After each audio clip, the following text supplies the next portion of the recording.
Hello guys, good morning to all of you. This is Maggie Raj here, and now we are going to get discuss about the LC circuit and LCR circuit. तो देखते हैं कि LC circuit क्या होगा।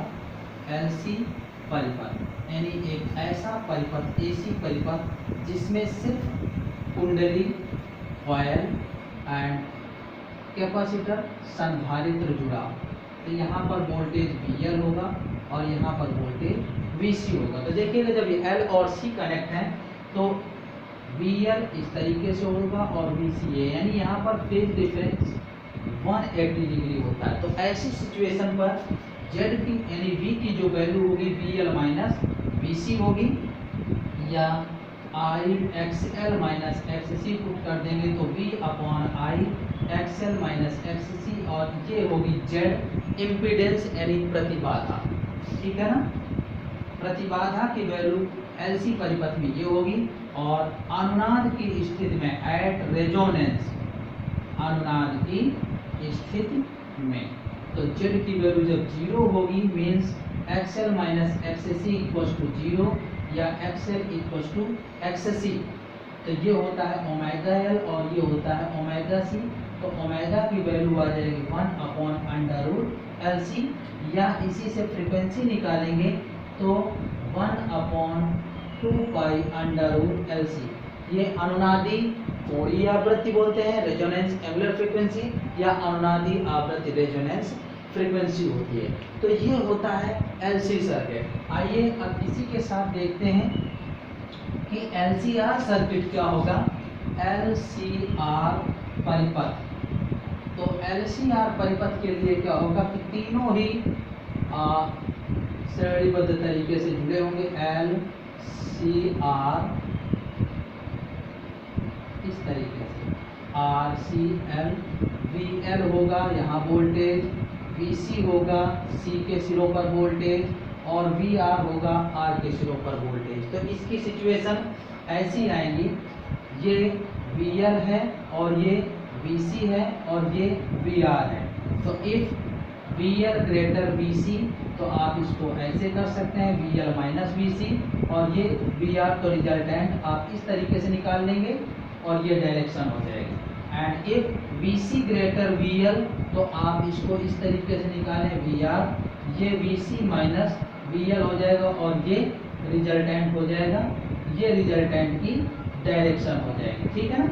तो first condition है ये, second condition है। तो अगर हम फर्स्ट कंडीशन लेते हैं बाय कंडीशन फर्स्ट, तो ये इस तरीके से है, ये फाई है, ये V है, VL माइनस VC है और ये VR है। तो V square equals to VR square plus VL minus VC whole square. ये कंडीशन बनेगी आधार का स्क्वायर प्लस लंब का स्क्वायर बराबर करंट का स्क्वायर। ठीक है ना। तो अब हम V की वैल्यू अगर देखें तो ये इतनी आ जाएगी VR square VL minus VC whole square, या Z की वैल्यू अगर देखें V अपॉन I बनेगा under root R square plus XL minus XC whole square. ठीक है ना, ये सिचुएशन आएगी। और इसके लिए फेज हो जाएगा कला tan phi VL minus VC upon VR, या XL minus XC upon R। ठीक है। तो इसी के साथ फॉर सेकेंड कंडीशन, इसके लिए Z की वैल्यू हो जाएगी या under root R square plus XC minus XL whole square, और tan फाई की वैल्यू हो जाएगी VC minus VL upon VR, या XC minus XL upon R। तो इस तरीके से दोनों ही केस के लिए वैल्यू आ जाएगी। ठीक है ना। तो ये हो जाएगा LCR सर्किट के लिए इम्पीडेंस प्रतिबाधा और कलांतर tan फाई फेज या फेज डिफरेंस। ठीक है ना। अब देखते हैं अनुनाद की स्थिति में, अनुनाद की स्थिति। ठीक है।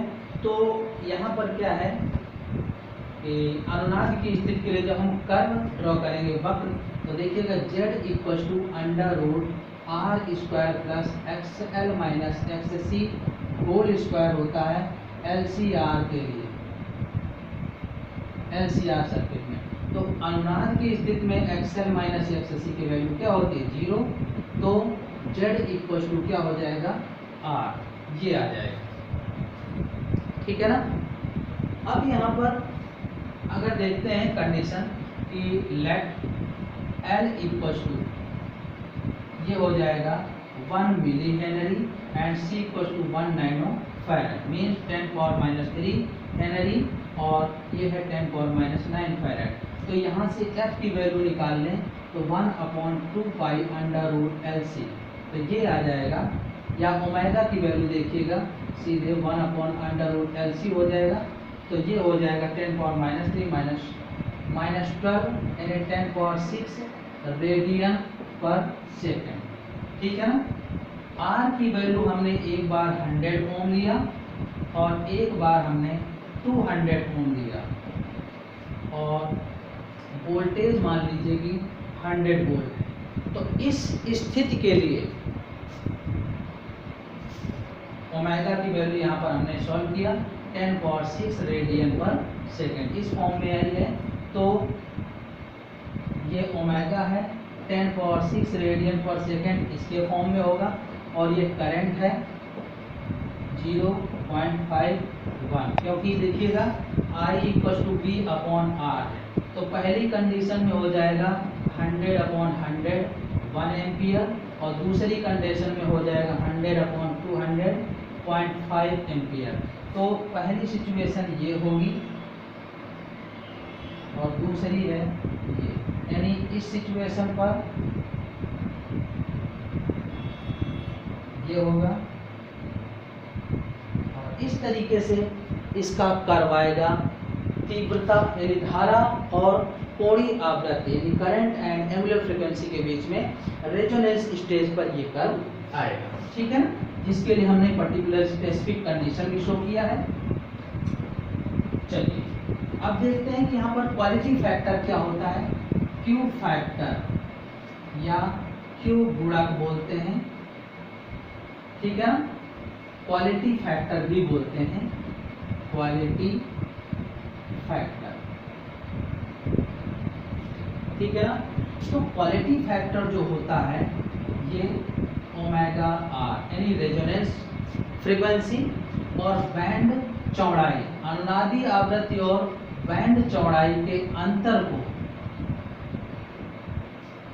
ठीक है ना, क्वालिटी फैक्टर या Q फैक्टर कहते हैं। The ratio of resonance frequency, या आप ऐसे भी लिख सकते हैं FR/F1, या आप लिख सकते हैं ω2 माइनस ω1 F2 माइनस F1।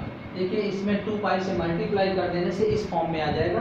तो सिंपली आप इसको कह सकते हैं कि resonance frequency, the ratio of resonance frequency and band चौड़ाई, ये है रेजोनेंस फ्रीक्वेंसी और ये है बैंड विड्थ, बैंड चौड़ाई, ठीक है। ये तो इसका ratio, the ratio of resonance frequency and band width is called quality factor, यानी बैंड अनुनादी आवृत्ति तथा बैंड चौड़ाई के अनुपात को Q फैक्टर कहते हैं या Q गुणक कहते हैं।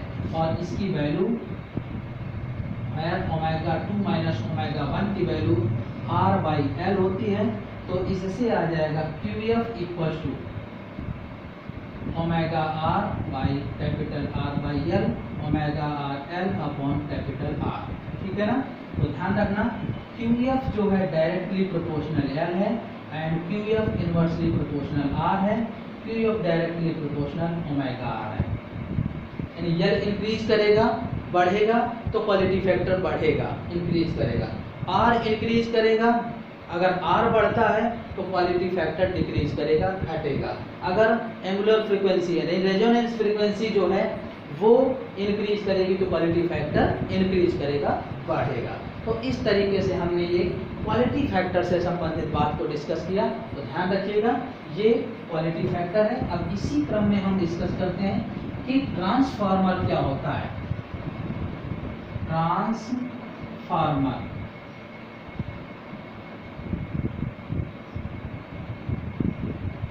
तो ट्रांसफार्मर एक इलेक्ट्रॉनिक युक्ति है, मशीन है जो वैद्युत चुंबकीय प्रेरण के सिद्धांत पर कार्य करती है, ठीक है ना।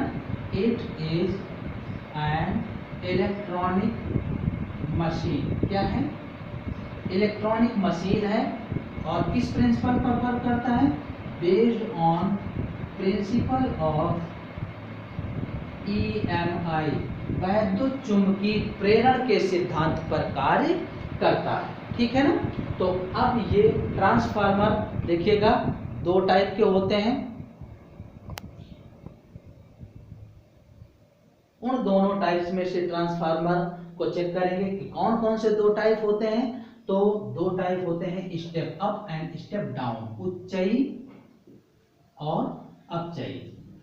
ये हैं ट्रांसफार्मर, उच्चई और अपचयी। उच्चई बोले तो स्टेप अप और अपचयी बोले तो स्टेप डाउन, ठीक है ना।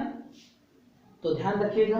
और ट्रांसफार्मर जो है वो किसके लिए उपयोग किया जाता है, तो सबसे पहली चीज के transformer it is an electronic machine and it is works on the principle of electromagnetic induction, यानी यह एक इलेक्ट्रॉनिक संयंत्र है जो वैद्युत चुंबकीय प्रेरण के सिद्धांत पर कार्य करता है। और इसका उपयोग किस लिए किया जाता है, it used for the conversion of high potential to low potential और low potential into high potential, उच्च विभव को निम्न विभव में या निम्न विभव को उच्च विभव में बदलने के लिए उपयोग किया जाता है।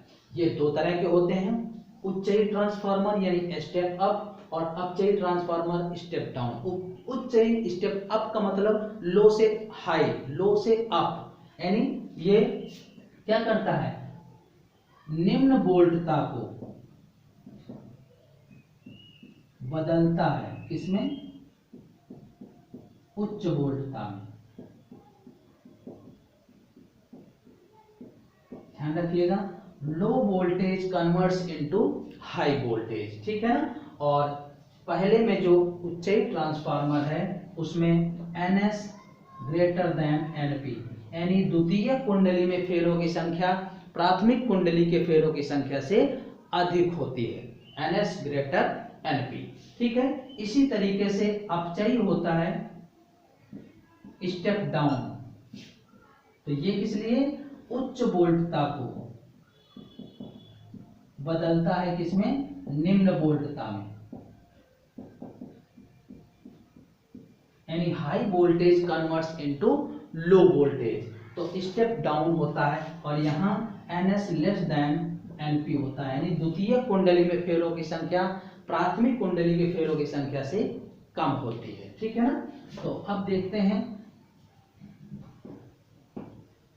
कि हम जानते हैं कि E इक्वल टू होता है NdΦ/dt। तो इस क्रम से अगर देखें तो E डायरेक्टली प्रोपोर्शनल N है, तो NS/NP इक्वल टू ES/EP होता है, और ये होता है R का मतलब परिणमन अनुपात, transformation ratio. The ratio of number of turns in secondary coil and number of turns in primary coil is called transformation ratio, यानी द्वितीय कुंडली में फेरों की संख्या और प्राथमिक कुंडली में फेरों की संख्या के अनुपात को परिणमन अनुपात कहते हैं, इसका मान ये होता है। और ध्यान रखिएगा, तो R equal to NS/NP equal to ES/EP equal to VS/VP, ये लिखते हैं। बट यहाँ पे ध्यान रखना कि P पावर जो है प्राथमिक कुंडली और द्वितीय कुंडली में सेम होती है, तो इससे EP/IP इक्वल टू ES/IS, यानी ES/EP का मान निकालेंगे तो IP/IS आ जाएगा। अतः R की value NS/NP equal to ES/EP equal to VS/VP equal to IP/IS, ये रेशियो आ जाएगा, रिलेशन आ जाएगा, ठीक है ना। और ट्रांसफार्मर, एक आदर्श ट्रांसफार्मर में ये ऊर्जा जो औसत ये शक्ति क्षय होता है उसका मान क्या होता है, 0 होता है, एवरेज पावर लॉस इज 0। लेकिन ऐसा नहीं होता, प्रैक्टिकली कुछ ना कुछ ऊर्जा क्षय होती है, एनर्जी लॉस होता है। तो ट्रांसफार्मर में एनर्जी लॉस किस फॉर्म में होता है, फ्लक्स क्षरण के रूप में, in the form of flux leakage, दूसरा है in the form of eddy current, यानी भ्रमण धाराओं के रूप में भी ऊर्जा क्षय होता है। तो ध्यान रखिएगा कि इसमें जो एनर्जी लॉस होता है वो इनके फॉर्म में होता है, और आप ये भी कह सकते हैं कि हाइस्टेरिसिस यानी शिथिलता के रूप में भी वो ये शक्ति क्षय होती है। तो ध्यान रखना, ट्रांसफार्मर में शक्ति क्षय 3 ये फॉर्म जनरली ध्यान रखिएगा। फ्लक्स लीकेज यानी फ्लक्स क्षरण के रूप में, ठीक है ना। दूसरा ईडी करंट के फॉर्म में, यानी जो है भ्रमण धाराएं उनके रूप में शक्ति क्षय होता है, और शिथिलता के रूप में होता है हाइस्टेरिसिस के फॉर्म में। ठीक।